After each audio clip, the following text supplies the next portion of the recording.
Although the self-inflating, also known as a runaway BC, is one of the most frequent equipment failures in scuba diving, most divers do not fully understand how to handle correctly. More critically, they rarely engage in deliberate practice to reinforce the skills needed to manage this situation, even though it should be a fundamental component of any entry-level scuba training program, as well as a regular practice routine.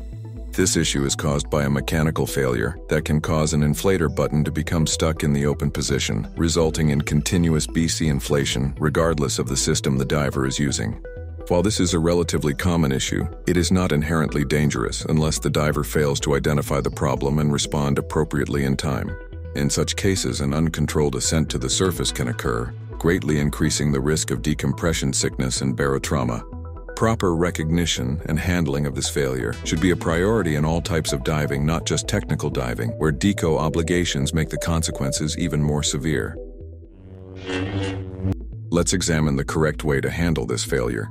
In the video, the diver manually simulates the malfunction by continuously pressing the inflator.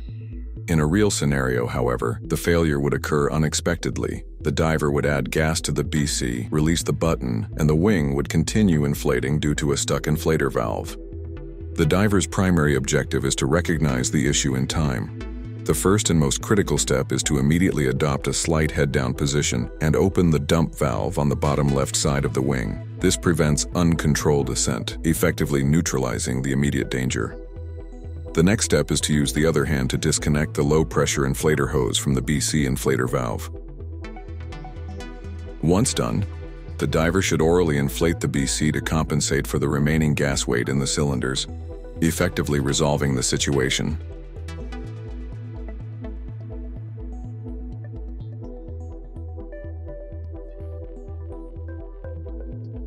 In the previous scenario, we assumed the diver was correctly weighted, meaning the only excess weight to compensate for was the gas in the cylinders, greatest at the beginning of the dive.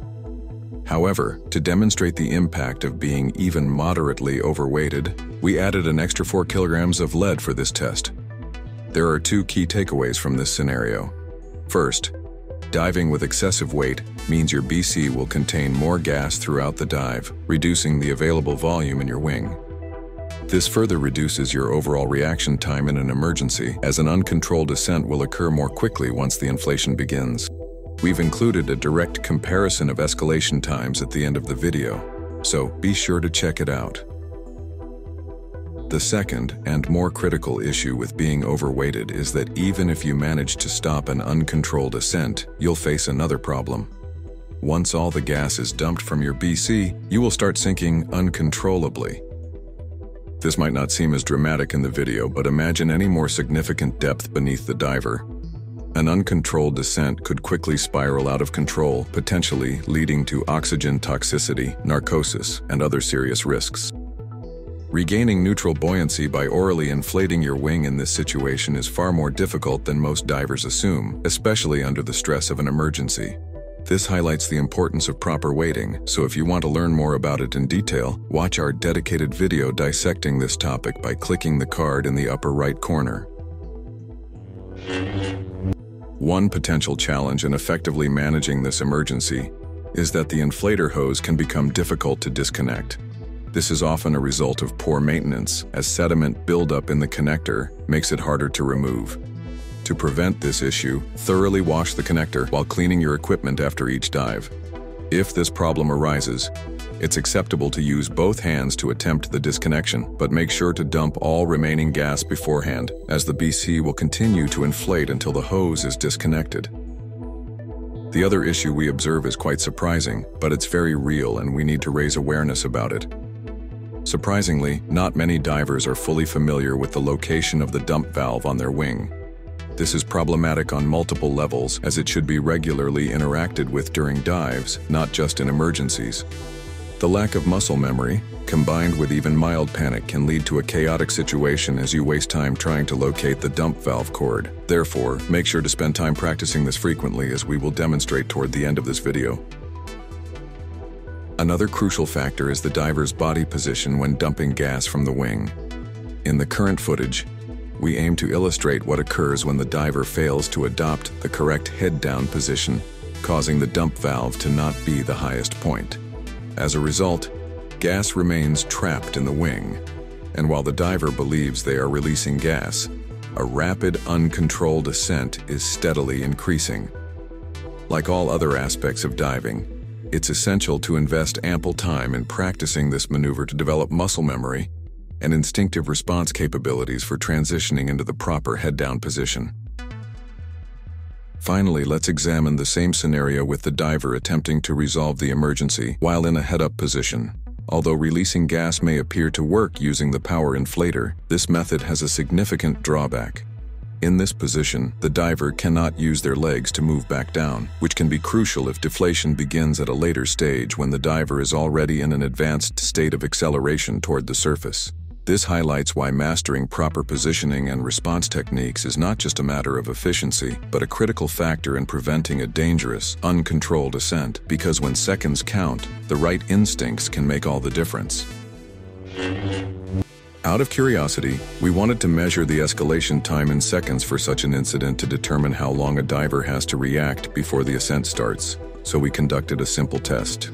The wing used in the video has a lift capacity of 17 kilograms and starts completely empty. We measured the number of seconds from the moment inflation begins until the diver starts moving upward, providing an approximate idea of the reaction window in an ideal scenario. Keep in mind that if the diver is overweighted, or if this occurs at the beginning of a dive when the wing is already compensating for gas weight, it won't be empty, and the available reaction time will be shorter than indicated. Another important factor to consider is the flow rate of the low-pressure inflator hose being used. In the video, both divers are using MyFlex Extreme inflator hoses, which are known to have a more forgiving flow rate. If you are using lower quality equipment, the flow rate may be higher, potentially reducing the available reaction time by a few seconds. However, this is just a rough estimate, and the best approach is to test your own gear in a similar way to be sure. Understanding what to do in this scenario is only half the battle. The other half is developing muscle memory, which makes in-water practice essential and non-negotiable, just like any other skill. Always start practicing in no more than 2 meters of water, and only attempt this exercise if you are already a competent diver. The key objective is to drill the ability to get into the correct position as soon as the situation unfolds, prevent upward movement beyond half a meter, and to confidently operate your equipment under stress. A highly effective way to develop and refine proper body positioning is to continuously inflate the BC, simulating the emergency, while maintaining control and position in the water. Throughout this exercise, the diver must closely monitor their gas supply and should never attempt it without professional supervision. In fact, we strongly advise against practicing this unless a dedicated instructor is present at all times. Reconnecting the inflator hose can be tricky, and we often see students struggling by trying to force it into place. A much easier approach is to press the inflator button while connecting the hose. This opens the valve, relieving pressure and making the process significantly smoother. Additionally, maintaining the connector properly and keeping it free of sediment is essential to ensure it remains easy to operate. In one of our previous videos, we demonstrated a simple way to make reconnecting the inflator hose even easier. We recommend adding a zip tie grip directly to the connector, which can be especially helpful when wearing thick gloves. To see how to set this up, click the card in the upper right corner. Thanks for watching and hope you learned something. Consider subscribing to Flow State Divers to become part of the community of conscious divers and to get notified on our upcoming content.